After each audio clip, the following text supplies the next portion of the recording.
नमस्कार दोस्तों, स्वागत है आपका पुनः इस चैनल पर। कोशिका साइटोलॉजी के सेगमेंट में जो माइटोकॉन्ड्रिया हम लोगों ने उस वीडियो में अधूरा छोड़ा है उसको यहाँ से स्टार्ट करके कंप्लीट करते हैं।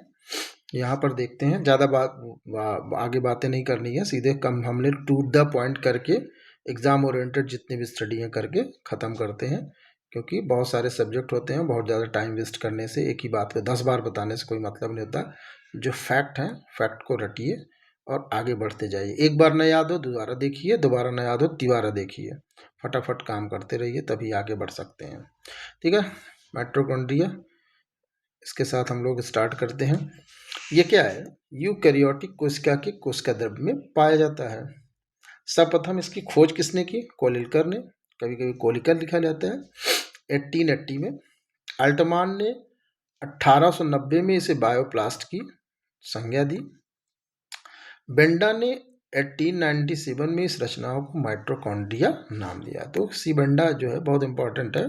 नाम किसने दिया, खोज किसने किया, ये तीन इसके जो है पर्टिकुलर क्वेश्चन बनते रहते हैं। तो माइटोकॉन्ड्रिया नीले, हाँ अब इसमें एक नेक्स्ट कैरेक्टर देखने हैं यहाँ पे कि माइटोकॉन्ड्रिया नीले शैवाल, जिसको ब्लू ग्रीन एल्गी बीजीए भी बोलते हैं शार्ट में, और बैक्टीरिया को छोड़कर सभी पौधे तथा जंतुओं की कोशिकाओं में पाए जाते हैं। इम्पॉर्टेंट है, देखिएगा यहाँ पे, वेरी वेरी इंपॉर्टेंट ये है। कहाँ कहाँ पाया जाता है? सब जगह, लेकिन बीजीए और बैक्टीरिया को छोड़कर। माइटोकॉन्ड्रिया में दो झिल्ली पाई जाती है। डबल मेम्ब्रेन स्ट्रक्चर होता है, यहाँ पे देखिए डबल मेम्ब्रेन स्ट्रक्चर बनता है। ये ऐसे ऐसे करके डबल मेम्ब्रेन स्ट्रक्चर बनता है। क्रिस्टीय मैट्रिक्स वगैरह इसमें बन जाते हैं। आगे देखते हैं उसको नेक्स्ट स्लाइड में। देखिए यहाँ पे ये माइटोकॉन्ड्रिया, टिपिकल माइटोकॉन्ड्रिया का आपका फोटो है। अब यहाँ पर देखिएगा ध्यान से कि लगभग 60 एंगस्ट्राम मोटी लाइपोप्रोटीन से बनी हुई होती है। बाहरी एवं भीतरी दो झिल्ली पाई जाती है। बाहरी सपाट आंतरिक झिल्ली अंगुली के समान, जिसे किस्टी कहते हैं। दो अलग अलग कोष्ठ का निर्माण होता है।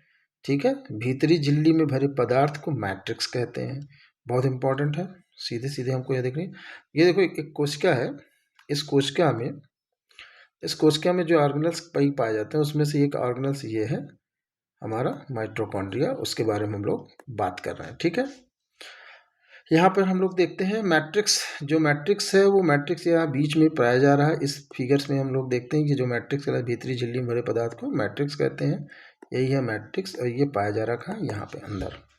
आगे देखते हैं, भीतरी झिल्ली एवं क्रिस्टी की सतह पर ऑक्सीसोम पाए जाते हैं। यहाँ भी देखिए ये ऑक्सीसोम के कारण, जिसमें F0 और F1 पोर्शन होता है। धंसा हुआ F0 रहता है और बाहर निकला हुआ F1 पोर्शन होता है। ठीक है, और इस पार्ट को जो ऐसे अंगुली के समान ऐसे ऐसे बनी हुई है, इसे हम बोलते हैं क्रिस्टी। क्या बोलते हैं? क्रिस्टी। इम्पोर्टेंट है। अब देखिए यहाँ से कुछ जो एग्ज़ाम ओरिएंटेड हैं, बहुत हमें किसी मेडिकल की क्लास नहीं हमको लेनी है, सीधे सीधे जो एग्ज़ाम ओरिएंटेड हमारे सिविल सर्विसेज में वन डे एग्ज़ाम में जो आते हैं वही सारी चीज़ें हम लोग पढ़ रहे हैं, आप डिस्कशन कर रहे हैं। तो बेहतरीन यही होगा कि जल्दी जल्दी कम शब्दों में इसको तैयार करना। इसीलिए नोट्स जो बनाया है बहुत ही शॉर्ट फॉर्म में बना हुआ है और बेस्ट बना हुआ। अगर आप लोग चाहेंगे तो ये प्रोवाइड भी हो जाएगा आपको। माइटोकॉन्ड्रिया को कोशिका का पावर हाउस कहा जाता है। ठीक है, यहाँ सभी पदार्थ का ऑक्सीकरण होता क्या है? यहाँ पे ऑक्सीकरण होता है। पावर हाउस किसके लिए कराता है? यहाँ पे सारे पदार्थों का ऑक्सीकरण होता है। ऑक्सीकरण से ही ऊर्जा बनती है। इसी ऊर्जा के लिए इसको हम पावर हाउस बोलते हैं। यह ऊर्जा एटीपी, एडेनोसिन ट्राइफॉस्फेट के रूप में होती है। यहाँ पर वेरी इंपॉर्टेंट है। ठीक है, एकदम शॉर्ट है। ठीक, नेक्स्ट हम लोग आगे चलते हैं। माइटोकॉन्ड्रिया को ऊर्जा स्थानांतरण का एक मैप है, उस मैप के अनुसार हम इसको लोग समझते हैं, जो आसान होगा आपको समझने में। ठीक है, ये माइटोकॉन्ड्रिया हमारे पास, और इस माइटोकॉन्ड्रिया में देखिए यहाँ पे एटीपी का निर्माण हो रहा है। अब ये एटीपी का निर्माण होने के साथ साथ इसका 3 जगह काम हो रहा है। कहाँ कहाँ? पहला रासायनिक कार्य होता है इसके साथ, दूसरा यांत्रिक कार्य होता है, तीसरा परिवहन का कार्य होता है। रासायनिक कार्य में जो है बायो सिंथेसिस, जो जैव संश्लेषण है उसका वर्क होता है। यांत्रिक कार्य में पक्षाभ एवं कशाभिका, या ये इसका जो घूमने और घुमाने वाला काम होता है, पक्षाभ सीलिया वगैरह से मूवमेंट करता है ना, तो ये एक यांत्रिक कार्य में काम बोला जाएगा। परिवहन, परासरण कार्य, जो वैक्यूल के थ्रू इन सब चीज़ों से परासरण होता है, कोशिका से कोई चीज़ पदार्थ बाहर निकालना, अंदर आना, ये इसके थ्रू इसमें भी यूज होता है एटीपी का। तो ये जहाँ जहाँ एटीपी का यूज होगा वहाँ वहाँ ये सारी चीज़ें खर्च होंगी। ठीक है, ये एटीपी वहाँ वहाँ खर्च होगी जाके, ये इसमें बेसिक मोटो है। तो इस बेसिक मोटो को हमारा जो है ये तीनों क्लियर कर रखते हैं। फिर अब जब यहाँ पे सारी चीज़ें ये खर्च हुई तो इनका क्या होगा, कन्वर्ट हो जाएगा, ये एटीपी टू एडीपी बन जाएगा। ठीक है, ऐसे नहीं अचानक से बन जाएगा, वो क्या होगा, इन तीनों के थ्रू ही आएगा, एडीपी बन जाएगा, एडेनोसिन डाइफॉस्फेट। अब डाइफॉस्फेट ही यहाँ पे जा करके एटीपी का निर्माण करता है। जो ये प्रक्रिया है एडीपी टू एटीपी का निर्माण, वो यहीं पे होता है। किस जगह पे, माइटोकॉन्ड्रिया में। इसीलिए इसे पावर ऑफ सेल बोला जाता है। बाकी इसमें कार्बन डाइऑक्साइड, ऑक्सीजन वगैरह का जो उपापचयी पदार्थ है, सब चीज़ों का उपयोग होता है। जटिल प्रक्रिया है उसमें, हमें यहाँ पे यही समझना है। नेक्स्ट स्लाइड में आते हैं। ऑक्सीकरण की पूर्ण क्रिया माइटोकॉन्ड्रिया में निम्न क्रमों में होती है: Krebs cycle, electron transport system और फास्फोरिलेटिंग तंत्र। ये तीन तंत्र आपसे पूछे जाएंगे कि ये कहाँ पे होता है। क्रेब्स चक्र, इलेक्ट्रॉन ट्रांसपोर्ट सिस्टम और फास्फोरिलेटिंग तंत्र, ये कहाँ कहाँ पे यूज होता है, कहाँ पे किस कोशिका के भाग में यूज होता है, क्लोरोप्लास्ट में या माइटोकॉन्ड्रिया में या एंडोप्लाज्मिक रेटिकुलम में या न्यूक्लियस में। तो ये सब चीज़ें आपको याद रहना चाहिए। Krebs, electron transport system ETS और फास्फोरिलेटिंग। हाँ, एक चीज़ और ध्यान में, क्रेब्स साइकिल पूछा जाता है कि माइटोकॉन्ड्रिया किस भाग में होता है, मैट्रिक्स में। इलेक्ट्रॉन ट्रांसपोर्ट ईटीएस जो है ये आपका क्रिस्टी में, वेरी इंपॉर्टेंट है। ठीक, चलिए नेक्स्ट स्लाइड में आते हैं। कुछ परीक्षा उपयोगी तथ्य हैं। माइटोकॉन्ड्रिया की खोज किसने की, कोलिकर ने। ठीक है, कोलिकर ने। बायोप्लास्ट की संज्ञा किसने दी, माइटोकॉन्ड्रिया को दिया गया है। एटीपी का निर्माण कहाँ होता है, माइटोकॉन्ड्रिया में।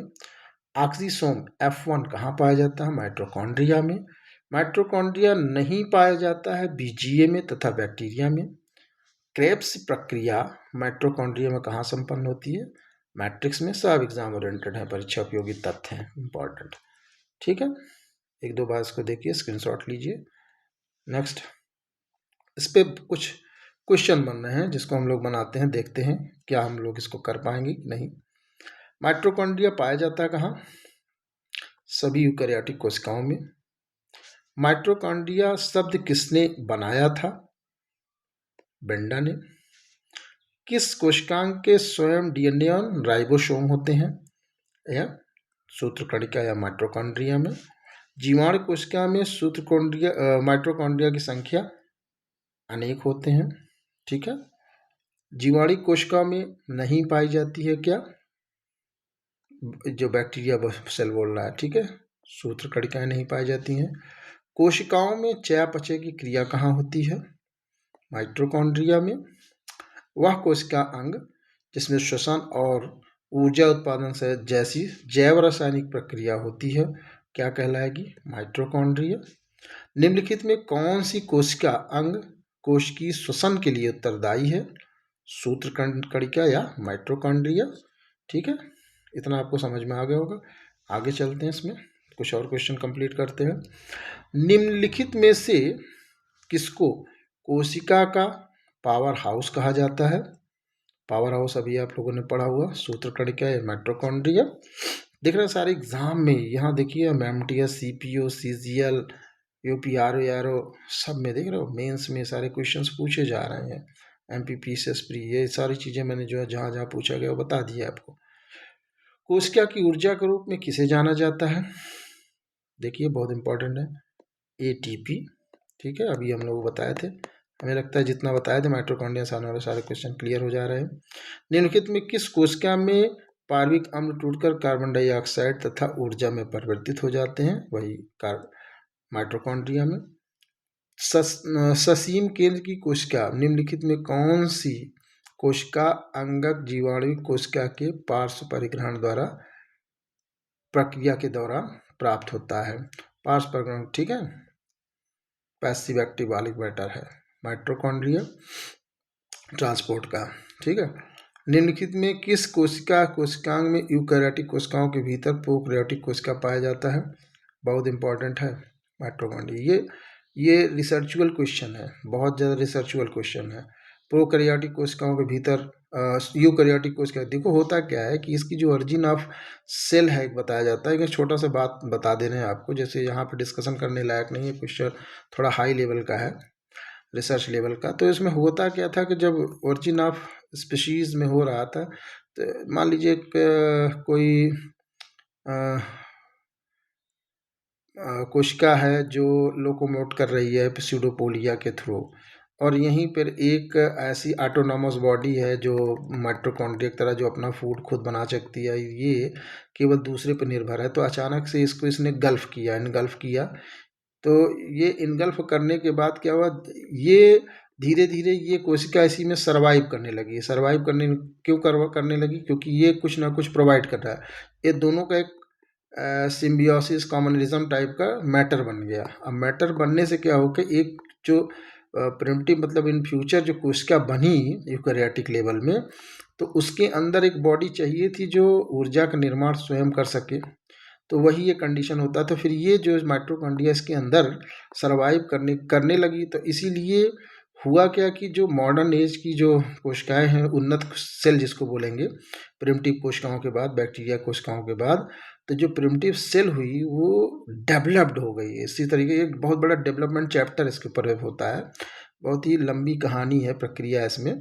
लेकिन एक मोटा हिसाब ये है कि सेल के अंदर प्रोकैरियोटिक सेल नहीं, ये जो माइटोकॉन्ड्रिया एक प्रोकैरियोटिक सेल होती है। तो प्रोकैरियोटिक सेल जो है वो कैसे यूकैरियोटिक सेल के अंदर आई, वो आने का जो एक थियरी है वो वैज्ञानिकों द्वारा वो बताया गया।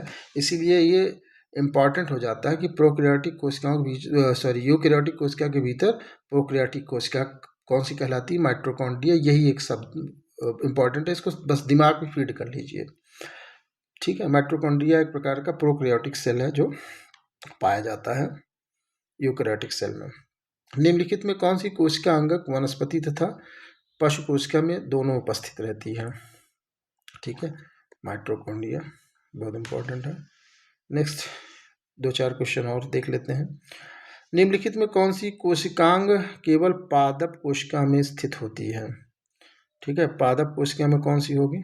प्लास्टिड 100%।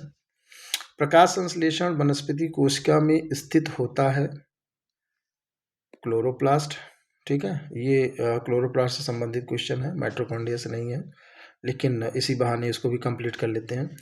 कौन सी कोशिका पौधे के विभिन्न अंगों को जन्म देती है और पौधों को बढ़ने में मदद करती है? मैस्मेटिक टिश्यूज हैं, ये आपको आगे बताएंगे टिश्यू सिस्टम में। तब तक के लिए आप लोगों से